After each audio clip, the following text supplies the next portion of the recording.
No lies, no distortions, just the facts and the truth about issues that matter. Facts First with Christian Isquera. Good evening, guys, and welcome to tonight's episode of Facts First. I'm your host, Christian Isquera. Alam niyo, yung pag-uusapan natin ngayong gabi, very important po, no? Kasi lalo lumutang na naman po yung issue involving the PS-DBM. Ito po yung Procurement Service of the Department of Budget and Management. This time, in light of the allegedly overpriced laptops purchased by the PS-DBM for the Department of Education. Okay? So nagkaroon ng audit report or nagkaroon ng report yung Commission on Audit at sinasabi, napakamahal yata ng pagkakabili doon sa mga laptops. Ang pinag-uusapan natin dito, basically, laptops that were supposed to be given to public school teachers. Okay? Ang amount po ng proyekto o ng program, 2.4 billion pesos para sa nearly 39,600 laptops. Okay? Medyo mahal yung nabili, pero ang specs daw, napakamura dapat kumpara dun sa market value ng laptop na supposedly binili or ni-require for our public school teachers. So I had been meaning to invite someone to help us understand what the PS-DBM is all about and what the processes are. So for tonight, we're fortunate to have a very special guest, someone from PS-DBM before. Okay, I'd like to introduce to you and welcome to our program si Attorney Tomas Syquia. Siya po ang dating Executive Director ng Procurement Service of the Department of Budget and Management. Good evening, sir, and thank you for joining us here in Facts First po. Hi, Christian. Good evening. Okay. Yes, So, thank you. napag-usapan mo natin kasi ang focus ko rito understanding the PS-DBM, no? Pero ipaliwanag niyo muna sa amin yung sa inyo muna, no? When did you head the PS-DBM po? Gaano katagal po kayo dito? Okay. I headed the PS-DBM from 2014 to 2016. And before that, I was a consultant to the PS-DBM from 2008 until 2014 when I took over. So I've been involved with them for a long time, quite a long time. So, alam niyo yung pasikot-sikot sa PS-DBM, no? Mukhang kayong perfect na makausap natin dito. Well, we set a lot of policies in place during my time, a lot of guidelines. So I know how it operates Okay. fairly well. Konting konting look Yeah. back po sa kasaysayan nitong PS-DBM, no? Kailan po ba ito na-introduce? Matagal na po Okay. ba ito or kasabay ba ito ng DBM? No, actually, in the early 70s, then President Marcos had a pilot project. Diba? Nagtiyo siyang pilot project to see if you can have an agency that will buy common supplies. No?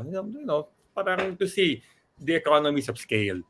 Mm. And the pilot project was positive in its results. And in 1978, President Marcos issued what we call LOI, Letter of Instruction 755, making the pilot project or turning the pilot project into an organization. The PS, Procurement Service, Department of Budget and Management. It is PS-DBM kasi the PS is basically an attached agency of the DBM for administrative supervision purposes. So the mandate then in 1978 was to see what items in government can be bought centrally because nga economies of scale, diba? If they find out, for example, let's say mga papel, if the government buys it, one agency buys it instead of bawat ahensya bibili ng papel, because of the volume that is being accumulated to one agency, then they can buy it at a much lower cost. Kasi mas bulk pa. Yes, mas mababa talaga. So I think that's really the essence of a central procuring agency to bumili ng mga common, tinatawag na common supplies and equipments or common, what did you call it? Yeah, CSE, common supplies and equipment, common use supplies for government. Oo. Ano po yung example pa nito, no? Nabanggit yung papel, no? Ano yung mga common use supplies? You're talking of the entire executive bureaucracy, no? No, not only that, if all government agencies, so LGUs were mandated to buy Okay. EOCC. So you can imagine, halimbawa, papel na lang. Oo. Kapag dati, nung panahon ko, bumibili kami ng almost 1 million rims of A4. Imagine, 1 Okay. million rims of A4. So nakukuha namin yan at maybe about 180 pesos per rim kasi of the volume. Yet when you look at the same item in National Bookstore or Office Warehouse, lumalabas yan 350 per rim. So imagine the savings of government kasi of the volume that we buy. So kasama rin doon mga sign pen, pwede mga ball pen, mga tissue paper, for example, alcohol. The next day, alcohol. We used to buy 600 bottles of alcohol every 6 months. So 1 Every million 6 months, okay. every 6 months. Kasi dapat yan pinaplano yan eh. Kasi what's important here is dapat hindi mag-overstocking, hindi naman kailangan maubos yung stocks, di ba? So we buy before 600. So 1,200 bottles a year. So imagine the volume. So mababa yung price. So you ask me, mga what else? Alcohol, mga folders, Staplers, yung mga ganon. sorry? Staplers. Yeah, mga staplers, mga Basta office supplies. Office supplies, even mga chairs, some office equipments, mga silya, binibili din namin yan kasi common yan eh, across eh. Tapos mga airline tickets, kasi lahat ng mga lumilipad, di ba? So many government agencies fly. So we decided, let's buy airline tickets para bumaba yung price, di ba? In fact, even laptops, once upon a time, we also bought laptops. Tinatawag ngayon eh, yung parang PC ng bayan. Kasi a lot of agencies were buying laptops. So we decided we must probably buy it as a common use supply. Oo. Ang tanong ko, sir, nakalista naman yung mga pwedeng bilhin, no, under dun sa category or classification ng common use supplies. Yes. Pero does this also preclude any government agency from buying their own? Bawal po ba yun? Dahil ito yung trabaho ng PS-DBM? Kasi nasa parang patakaran yan eh. Pag may binibili yung PS-DBM na common use supply and they have it on stock, the agencies have to buy from PS-DBM. Kasi COA will disallow it eh. Example, bibili ka ng sign pen sa labas, Meron naman sa inyo. 25 pesos. Binibili namin 15 pesos. Bakit kapag kukuha sa labas? Pero wala kayong Maliban tubo ron. Tama ba? Wala kayong tubo ron. Kung magkano niya nabili, ganun yung pagbibili yung ibang agency? Mabuti naman na itanong mo yan. Well, the PS-DBM kasi, unique, does not get funding from the national government. So, hindi siya kumukuha ng pondo sa GAA, yung General Appropriations Act, diba? Yeah. So, how does it make money? May patong yan ng 4%, maximum 4%. So, doon niya nakukuha yung operating expenses, mga pangbayad sa mga sweldo, sa 4% na dinadagdag niya sa purchase price na nakuha niya. So, let's say 15 pesos namin nakuha yung sign pen, we add 4%, that's what we sell to the government agencies. Still cheaper than if they buy it at 25 pesos outside. So maliban na lang kung out of stock yung PS o hindi namin binibili, then agencies can buy outside. Paano kung, using that example, yung sign pen, paano kung ang gusto ng isang government agency, mas magandang quality ng sign pen? Is that allowed? Hindi. Kasi when we buy naman the sign pen, we put the specifications, the minimum specifications. I mean, ano ba talaga yung kailangan gawin ng sign pen? Kailangan sumulat yan ng 1 kilometer, whatever it is, diba? So, diba, you cannot, brandless yan eh, brandless. So the agency cannot say, well, I want to buy Pilot. Kasi you cannot naman say the brand eh. As long as available yung sign pen, it will do its purpose, diba? So they cannot buy otherwise unless they can show why they need a specific item that the PS is carrying but they're not happy with it. They have to justify it kasi mas mahal eh. Ibig sabihin, kung ang purpose ito, economies of scale, para mas makamura yung gobyerno, makapag-save ng pera, walang reason para bumili ang PS-DBM ng kahit anong supply na napakamahal. Tama po ba? Well, kasi or beyond the relative kasi siguro yun, no?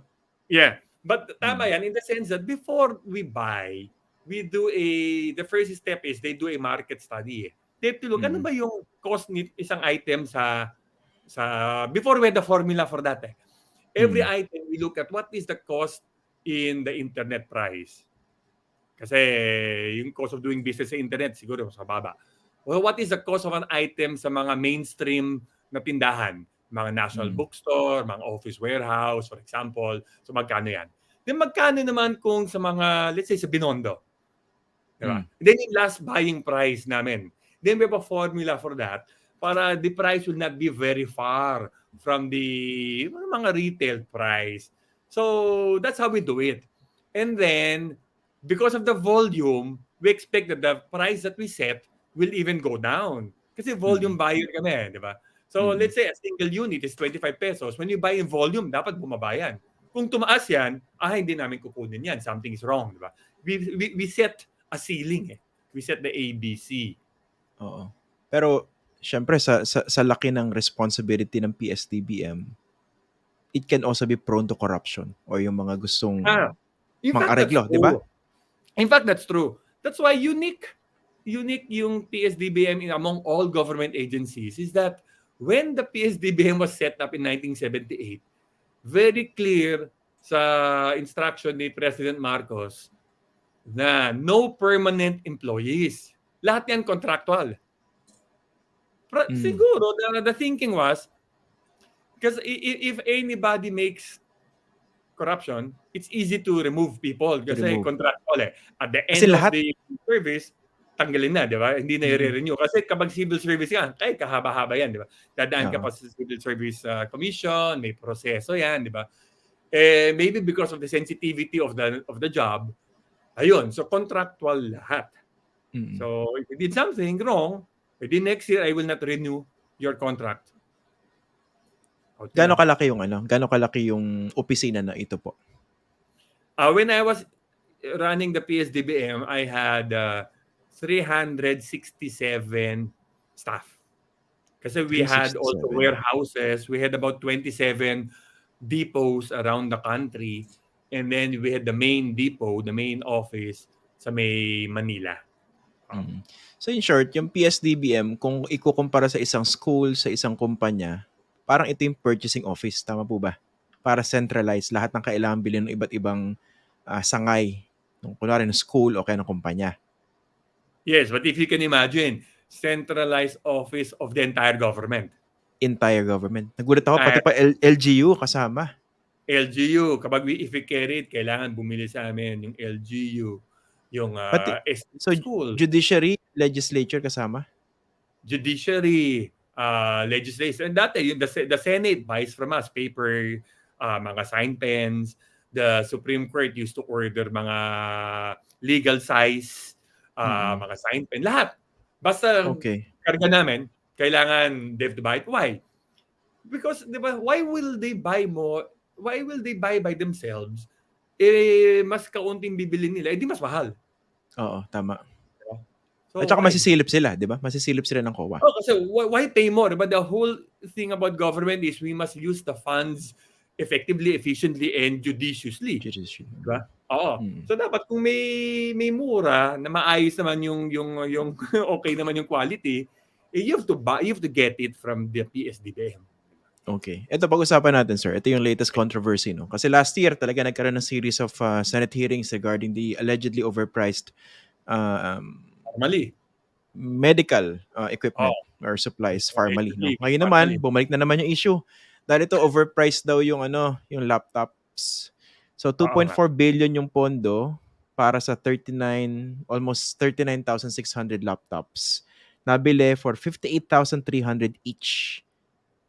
Pero ang approved budget lang was only 35,046 and 50 centavos per unit. Ibig sabihin ang overpriced niya or yung excess 23,253 and 50 centavos, no?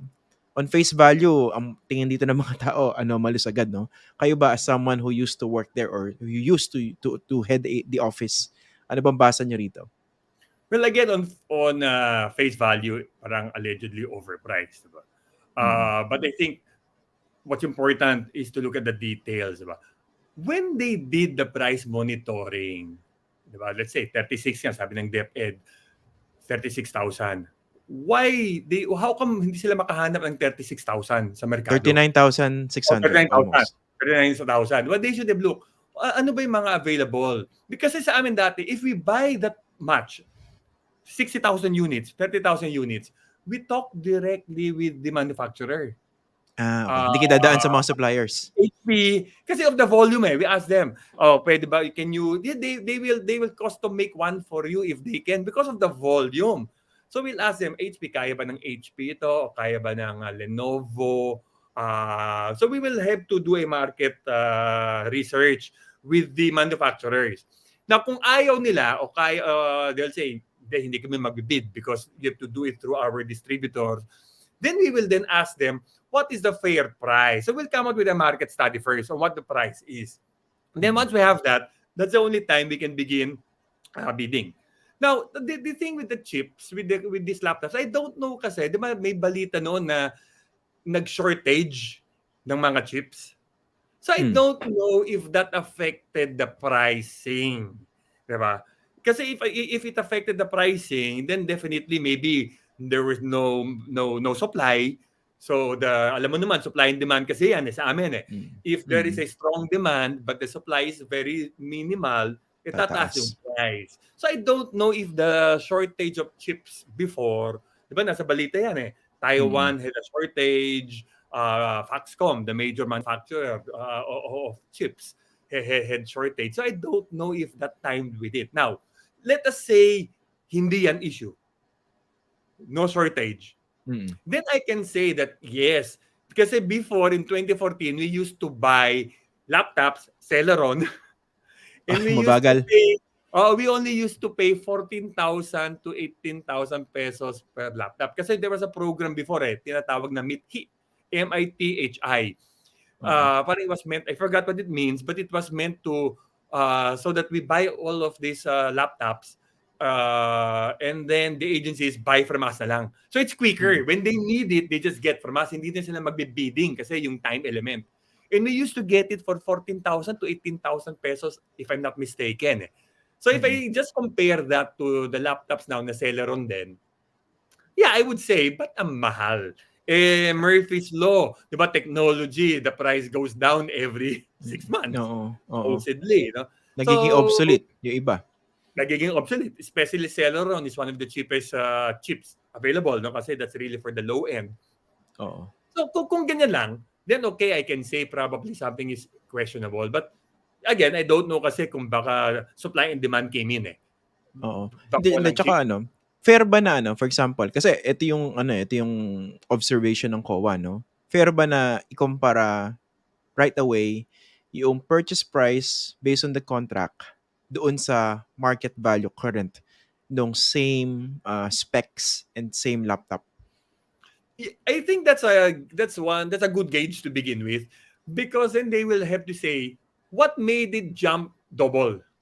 If this is the SRP, what made it double? Because ideally, when we set the ABC, the price, we would have looked at the SRP. As I mentioned a while ago, with the formula. And then, dapat hindi masyadong malayo yung ABC sa SRP kasi the formula would have taken that into consideration. Now, maybe it might be a little bit higher so that when you bid, but not very far off. So yun. You have to ask, what made it double? Diba? Yung ganyan, sir, ano bang yan? Ano yung allowable excess? In terms of the formula, ano yung latitude niyan? Hanggang saan ka pwede mag-overshoot? At saka ano yung valid justification? Well, usually it should not really go above, maybe 5% above the SRP. Why? Because the SRP is usually based on a retail one unit. But as I mentioned, when you buy in bulk, mas the mababa. SRP price should be lower than that, di ba? Will be lower.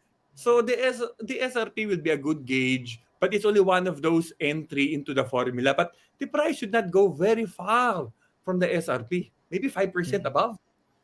Maybe, pag ganyan po ba? Pag ganyan ba, sir, for example, ako yung Dept, gusto kong bumili ng this much laptops. So, ilang units ba ang target? Sabihin natin kunwari lang, for purpose of discussion, 40,000 units ang gusto kong bilhin para sa mga public school teachers. Ako ba magpo-provide ng specs para sa PS-DBM? Yung sa kanila, very clerical lang or yun lang, bibili lang sila. Sa akin manggagaling lahat ng specs. Okay. Pati ba yung budget sa akin yan, di ba? Okay.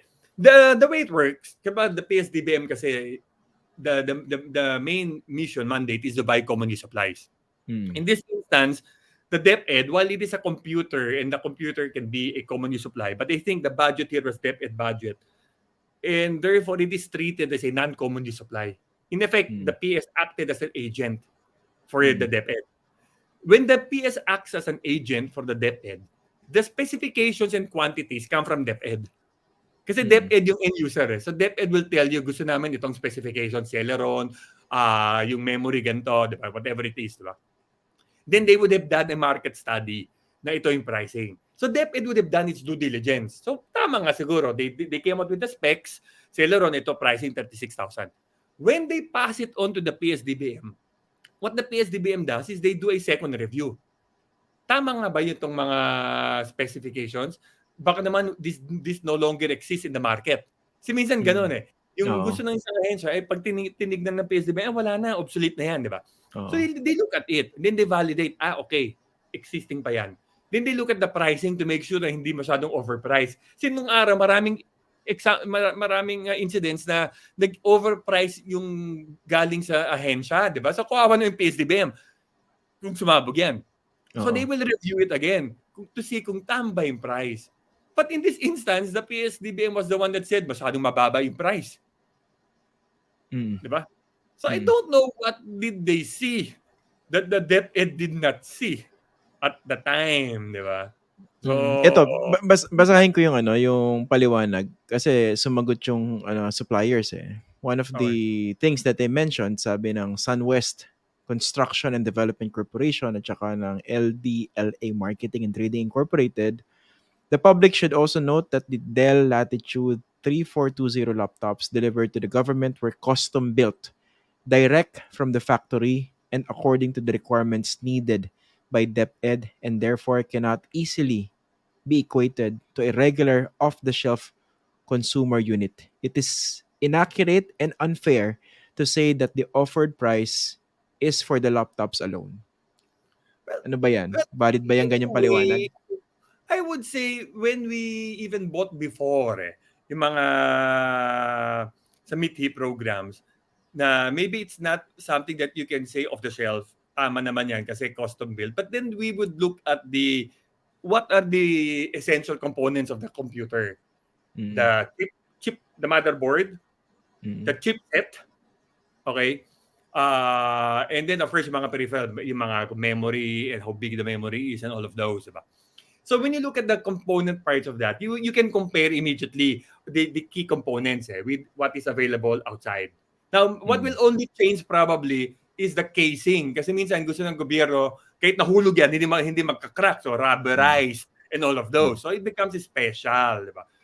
But when you look at the component parts, you can easily compare how much is a Celeron chip and how much is a Celeron chip outside.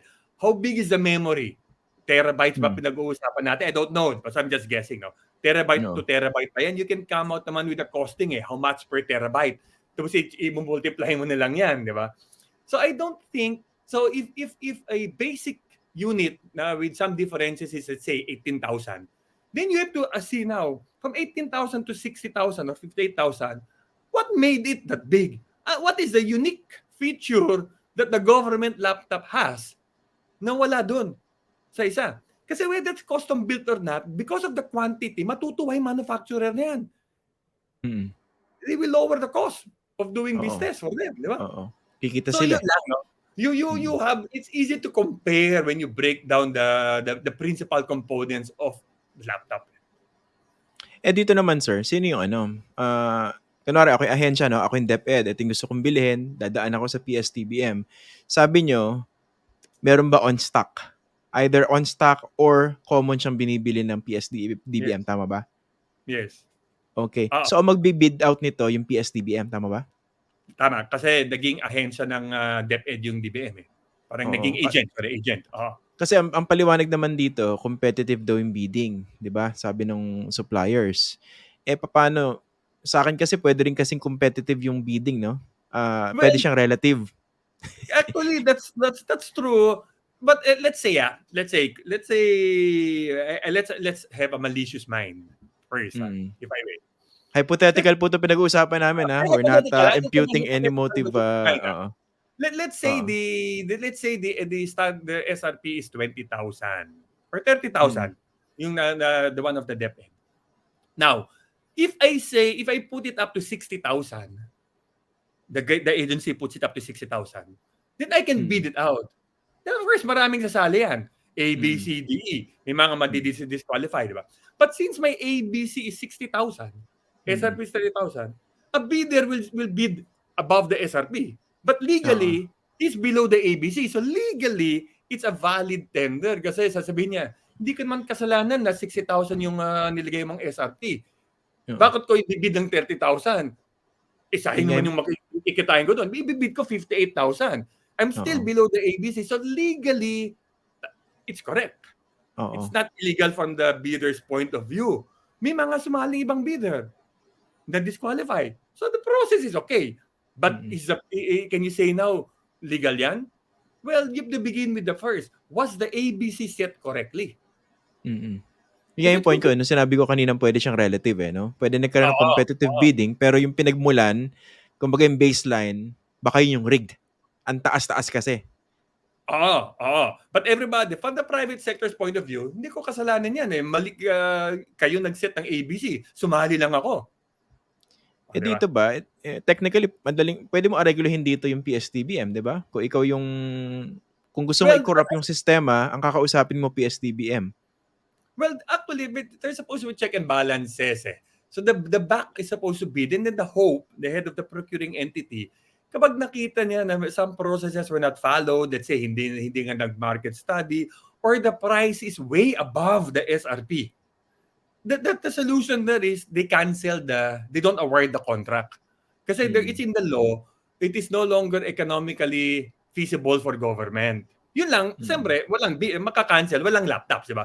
As Yeah. opposed to having 30 allegedly overpriced laptops to no laptop, the hope will decide, will the government spend more but may goods, or ika-cancel ko to kasi parang feeling ko masyadong mahal pero walang laptop.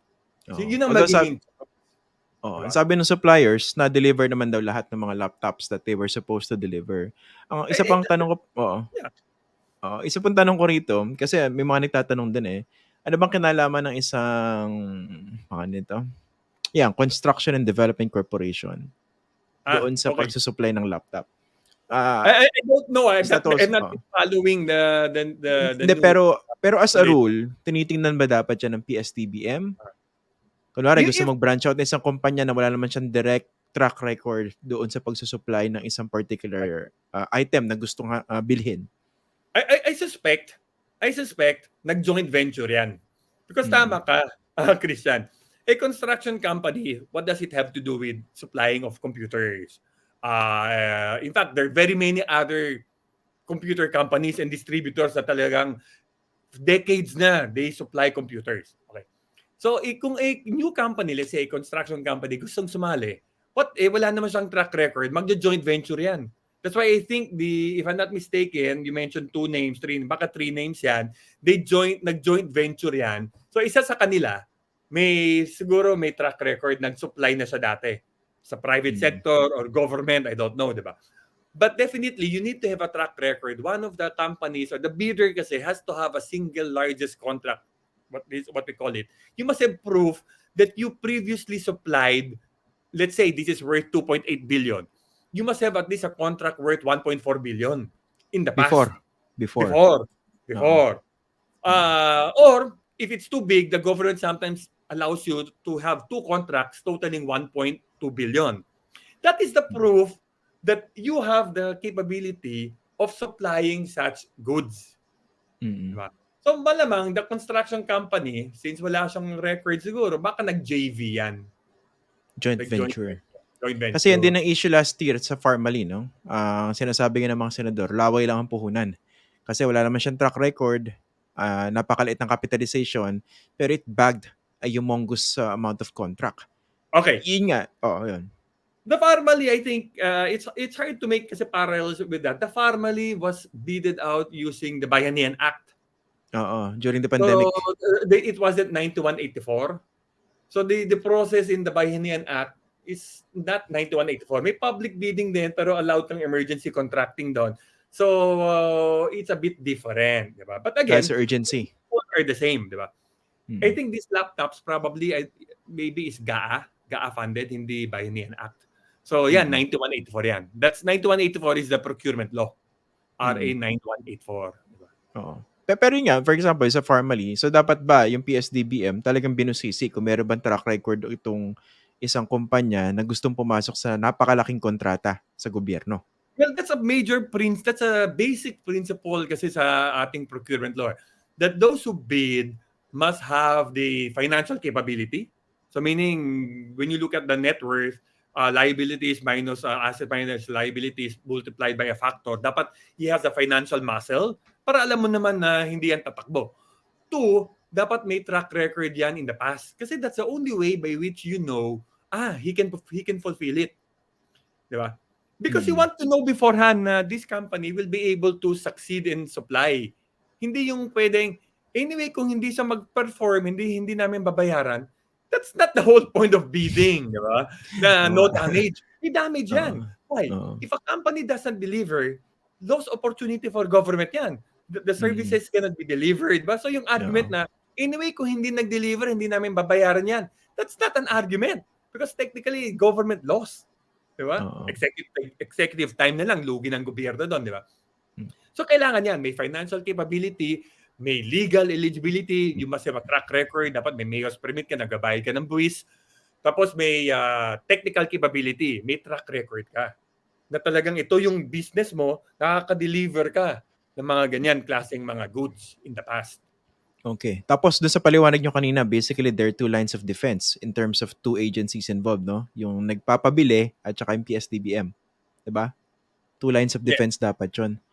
Pero in reality, so, siguro sa karanasan nyo before, ano ba yung mga common instances kung saan talagang sinusubukang i-corrupt yung PS-DBM? Can you talk about those? Minsan tailor, parang when you look at the specifications, parang tailor-fitted. So For a particular supplier? Parang so gagawin ng agency na one kasi minsan without malice, they cut and paste yan eh. They will look at the internet, ano bang available dito? So magtatawag yan ng mga supplier, so bibigyan ng supplier yung kanyang specifications, ika-cut and paste na lang yan, di ba? Yun ang magiging specifications. No malice, di ba? Hindi, when binigay sa PS yan, makikita namin, walang bidding, isa lang makakasali. And then we change the specifications so that more bidders can join, di ba? One. Or two, minsan masyadong malaking ABC. So magtataka kami, ba't ang taas-taas ng ABC? Yung SRP nito, ang baba-baba lang naman. So we ask them to justify, di ba? Kasi kung hindi naman ma-justify, bababaan namin. Kasi you must justify the difference, di ba? So there are very many ways by which you can, it will look legal, but actually it is already tailored towards somebody. Minsan yung period to deliver, napakaikli. 15 days to deliver. Bakit noon? Kasi siyempre may kausap na nakahanda na, di ba? Sa mga ibang bidder, hindi sasali yan kasi sasabihin nila, 60 gantong karaming units ay hindi namin kaya, masyado may clearing oras. Di wag ka na sumali. Samantalang yung isa doon, may ready na kasi may advance information, di ba? So minsan nangyayari yan, di ba? So we have to watch out for that, di ba? Na kailangan kung masyadong malaki yung kontrata, we have to make sure na enough time for delivery, di ba? So that it becomes open and fair. Technically, kung corrupt yung nasa PS-DBM, pwede sila mag-usap nung supplier, di ba? Ikaw yung papanalunin ko pero may cut ako dito. Yeah, in any agency, ganun talaga eh. It's easy actually to yun nga to talk outside and nobody will know, di ba? Nobody will know. Yun na lang, lalabas yung mga ganito. Parang ang laki ng pricing, di ba? Unless they can justify it, di ba? Dito sir, ilang suppliers pa dapat ang involved? For example, ang laki ng kontrata, di ba? Kunwari, supply ng computer o kaya isang particular item. Yeah. Ilang suppliers ba dapat involved? Hindi ba dapat isa lang yan or dapat marami? No, well, the rule is, kasi yung rule is like this as long as if public bidding yan, ina-advertise yan, pina-publish yan sa PhilJeps, even if one bidder joins, valid yan. Hindi, unlike sa private sector or nung araw before year 2003, kailangan 3 bidders parati yan. No? Oo, may kalaban. Kailangan para masabi mo may public bidding. Minsan nagiging moro-moro yan. Kasi Nag-uusap yung iba, di ba? Tama ba? Walang parati nagfa-fail, di ayayain mo ng kaibigan mo, sumali ka naman. Okay lang, pareho lang umabot kami sa 3 bidder, di ba? So parang minsan hindi ka next project ikaw naman, di ba? Nangyayari yan eh. Ganun. So but now, sa batas natin ngayon, even if 1 bidder joins, okay lang yan. It's valid. As long as he's able to perform the bidding, di ba? Now, is there ways you can divide that? Minsan what some agencies do, they strategize. They say to minimize the risk. At saka kung yung mga delivery sites, Luzon, Visayas, Mindanao, what they will do, they will say, okay, we will bid out, they will break it into lots to minimize the risk. Kasi kung 1 bidder ang mananalo, kung nag-fail yan, edi back to square one ka. So sometimes they will say, sige, yung Luzon is 1 lot, Visayas 1 lot, Mindanao 1 lot. So you open it to dapat possible multiple bidders. So in that way, you will be able to see the different pricing. Kasi baka yung bidder dito, iba yung price sa bidder dito, iba. So you can immediately know, oo nga, no, ito overpriced. So there are many ways to strategize how you do a public bidding. But apparently here, maybe they did it one way lang, yung 1 bidder, entire contract. Pero medyo risky nga yun. Actually, napaka-risky, no? Yeah, risky. There may a lot of risk. Kasi kung nag-fail yan, the whole thing fails too, they have no way of now saying, di ba, na overpriced ba to? Until after the fact. Yes. Oo. After the fact. Kaya tayo merong issue ganito ngayon. Yun ang pinag-uusapan. Ito sir, sige, sa last part ng ating discussion, no? Okay. Ano yung mga pwede nating pang-reforma? Although pinasadahan nyo na iba rito, no? Kasi ako technically, nung lumabas sa consciousness ng publiko itong PS-DBM, I realize napaka-powerful. Opisina na very quiet, pero napaka-powerful. Ano yung mga pwedeng ano pa yung mga pwedeng reforma to increase siguro or to firm up the system of checks and balances para naman ma-minimize yung possible yung risks of corruption? Well, alam mo, Christian, kasi parang one is institutional strengthening kasi the rules are in place already. Dami na natin patas doon eh. Diba? So, the rules are there. It's just probably more of the check and balances between the DBM, which is the mother unit, and probably the PS-DBM. Kasi before, we often report to the secretary and they'll update na this. So always aware. So may always a check and balance between the mother and the daughter, diba? Units. I don't know if that has been happening since I left. And again, yun nga, because yung issue of everybody's contractual is both a curse and a blessing. It's a blessing that if may corrupt, mabilis tanggalin. It's a curse because if very good people and somebody comes in na ayaw niya mga good people, tatanggalin lahat and put in his own people. So nawawala naman yung institutional memory. Diba? So maraming good people, maraming mahusay na tao sa PS-DBM. Yun lang, I also know na maraming umalis or natanggal. Di ba? So, you have to find that balance of maintaining how do you keep the good people in and protect them, but at the same time, strengthen the process of reporting maybe with the DBM and many other rules that you have to put in that are existing that you have to implement. In the Yung nga pala, doon sa hindi familiar, who appoints the head of the PS-DBM? The secretary. Secretary dahil director to, no? Director level ito. Yes, kasi executive director yan under the Department of Budget and Management. So the Secretary of DBM appoints the head of the PS-DBM. Makakatulong so, dapat check and balance, di ba? Oo. Makakatulong po ba kung gawing separate na sangay o ahensya itong PS-DBM sa laki ng trabaho niya at lagyan siya siguro ng hindi lang director level, kunwari USEC or even secretary level? It doesn't matter. Doesn't matter. I think it's good where it is. They just have to probably strengthen lang yung issue of they have to find the right balance of contractual and maybe permanent employees or probably make everybody permanent already and but you have to check again the backgrounds and everything, yung capability. Kasi if people think that procurement is easy, basahin mo lang yung batas, okay na, di ba? So, kung abogado ka, say, abogado ako, pwede ako doon kasi batas lang yan. Actually, it's a logistics issue. Oo, In a supply chain, di ba? Oo. So you must find people who have experience in supply chain, in Oo. logistics management, warehousing management, and hindi lang procurement. Procurement is only one aspect of that. Then they have to staff the agency with those types of capabilities. I don't know if now they're overstaffed with mga abogado or whatever, di ba? Baka, but before, parang ang daming abogado. So I don't know if that was good or bad, no? Mm. So yun, no? They have to, I think it's okay where it is. It's just a matter of checking where the weaknesses were and then tightening it up. Tsaka dapat siguro yung character, no? Ano yun eh. Incorruptible. 'Di ba? Dapat Sorry. incorruptible. Dapat Well, incorruptible yung mga again, nilalagay diyan. yeah, I know it's easier said than done eh, di ba? Dapat incorruptible, but kung nandun na yun, mga temptations. But you're right, you must have kasi a cadre of people na who know the institution and whose loyalty is to the institution eh. Marami, I know, when I looked at the latest, maraming many good ones left eh. But I think the head now is very good. He used to be from the GPPB, the executive director. So I think he will be able to clean up the PS-DBM, si executive director, Dept Santiago. Ay, Mahusay bagong na, appoint. Oo. mahusay na tao yan. He came from, he also knows the rules very well. He came from the GPPB. Ayan, at least yan. I think that's correct. It begins from the top. Tone from the top yan eh. Oo. Parati Ito yan, ba, eh, sir? matone. Yung PS-DBM, sabi niyo nung time niya mga nasa 300 ang ano, no, ang staff. 67. Nationwide yan, tama ba? Meron siya mga Nationwide regional yan. offices. Yeah. Nationwide na yan. Kasi ano ba naman yan? You just need sa warehouse, ilan lang naman yung tao na kailangan mo. Tapos kapag medyo na-automate mo yung mga systems, all you do naman talaga is monitor the goods coming in and going out. So yan, yung warehousing, yung logistics, managing na hindi siya mag-understock, hindi siya mag-overstocking, di ba?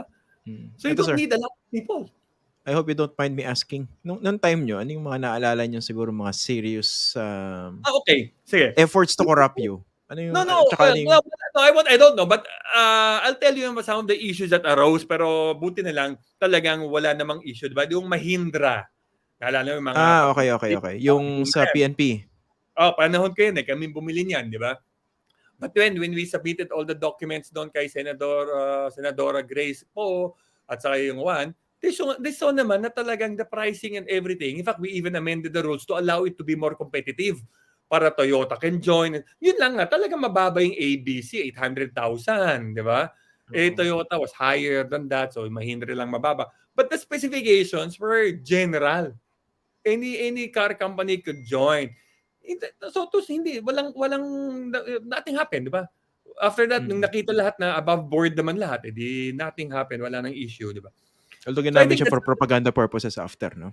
di ba? Wala, di ba namatay na lang Mahindra kasi we had Ah. everything was fully and we worked closely with the PNP. So very transparent, di ba? The PNP knew every step that we were doing. Alam nila. So kung may ayaw sila, they tell us immediately. Kami rin, if there was something we did not like that they were doing, we told them. So very harmonious yung relationship. So maliban dyan, I don't see any other major issue. We bought mga airline tickets, mga laptops rin. No other issue. Walang nakita yung COA. Sa Yung mga ano? No, I don't want naman to raise my own my own bench. But so far naman, walang AOM, yung audit observation memo sa time namin. None. Kasi we were very careful to make sure that we follow the COA recommendations and we work closely with the agencies. Okay. So, importante syempre yung COA as a separate constitutional body to do its job. Yeah, No? minsan nagkakamali yung COA. They think na one, but sometimes very astute din yung COA. So, naalala ko, one of the issues was we bidded out something nung APEC, and then they found out na medyo nagka-overprice. So, we thought it was okay, no? Then they found out, sir, then they told us naman nicely, itong nabili namin na gamit, parang they saw na outside, it was cheaper by 50%. So, what did we do? We canceled the contract. Kasi, why will we pay more? And as I said, judicious use of public funds yan eh. So, if you cannot defend paying more, edi cancel na lang the contract kasi sayang naman yung public funds, di ba? The moment it gets out. So, yun. So, COA naman is useful in that sense and tama ka, they're very eagle-eyed yan, COA. Diba? And of course, I can imagine yung pressure kasi alam natin nangyari din naman to, no? Yung, yung ibang mga influential politicians, they might Yeah, exert they try to pressure on talk to you. people. You're asking, diba, how do they corrupt? They will meet with you. So they will try to invite you out. So we had a very basic rule sa PS na when we meet people, one, it is to be in the office. Two, you never meet alone. So we always have somebody else present to document. So, kasi mahirap kung example, ikaw lang at ako. You said, I said yan di ba? Yes. So, I always have somebody present in the meeting so that it's documented. And then when my people go out, they always have a form that is signed by the supplier that when they audit, when they visit the supplier, that they did not ask for food, they did not ask for merienda, they did not Tama yan. ask for anything. So pipirmahan ng supplier yan. Oo. Diba? Para later on, hindi kami pwedeng balikan ng supplier. Diba? So we make it very clear. Now, when you go out, you should make sure you don't ask the suppliers to pay for food. Don't do this or do that. Don't meet them outside. Meet them always in the office. Mga little things add up on that. Diba? All to preserve the integrity. Yes. Kasi again, it has to be integrity kasi it's like justice. Diba? It has to be seen to be happening, to be believed. You cannot just say, may justice yan. You must see semblances of justice. So you must see semblances of integrity. And those begin with those little things. Yung walang yung mga suspicious meetings outside, one-person meeting dito. And then we often have a check kaagad. If one of our staff biglang may bagong sasakyan, Okay, lifestyle check. we ask them, kasi we all know magkano lang naman kikitain ng gobyerno ng isang official sa government, di ba? And I know the salary of all my people. So if suddenly he comes in as a new vehicle, teka, we'll call him in. Could you explain where it came from? Now, if you say utang o nag-loan siya and whatever it is and justifiable, edi okay, di ba? But kung hindi, ayun, teka, di ba? And Kaso ano another, yan? Sige, go, sir. di ba? And another thing, we always try to keep to the procedures. That's very important. If the bidding is say, let's say 30 days, dapat 30 days tapos na yan. Kasi may set period yan eh. Because the longer it takes us to do something, people begin to think, bakit kaya nadidelay? Diba? Isipin mo, may kausap kaya? Yan. So we O may iniintay. May iniintay, di ba? Ganon. Bakit kaya ang tagal bago lumabas yung invoice? O bakit kaya ang tagal bago lumabas yung bayad ko? So we try to make sure na all of these things happen without any follow-up. Because the moment there is a follow-up, that raises doubts already, di ba? So yan, very strict kami doon. The periods have to be followed within 30 days. Dapat yan. Dapat yung bayad mo within 40 days, lalabas na yung cheque. Hindi ka magpa-follow up sa amin. Pag lumampas ng 14 days, pag-follow up ka. Tanong mo bakit wala pa yung cheque. Kasi parang may commitment kami. You will be paid within 14 days. Why? Kasi yun ang parating sinasabi ng mga private sector. Kaya ang taas-taas yung presyo sa gobyerno kasi ang tagal-tagal magbayad ng gobyerno. 60 days, tama. 6 months. So yung cost of money, di ba? So ayaw nilang babaan yung presyo sa gobyerno. So we made a promise to them. Sige, basta na-deliver lahat, na-accept lahat, within 14 days, lalabas yung check nyo. You don't have to do anything. Tatakbo yan internally. Don't call. Don't do any follow-up. Yan. So little things like that. I think if agencies do that, that will send a semblance of things are running well. Diba? Tapos isa pa. If I may, sorry, you got me talking, Christian. Go. Maganda. Marami akong natututunan eh. One thing that they have to look at, yung mga dinidisqualify na bidder. Kasi maraming ganyan eh. May mas mababang bidder, pero lahat yan below 60,000. Sabihin natin yung mas mababa, maybe nag-bid siya 40,000. Pero dinisqualify. Then titignan mo, bakit ka na-disqualify?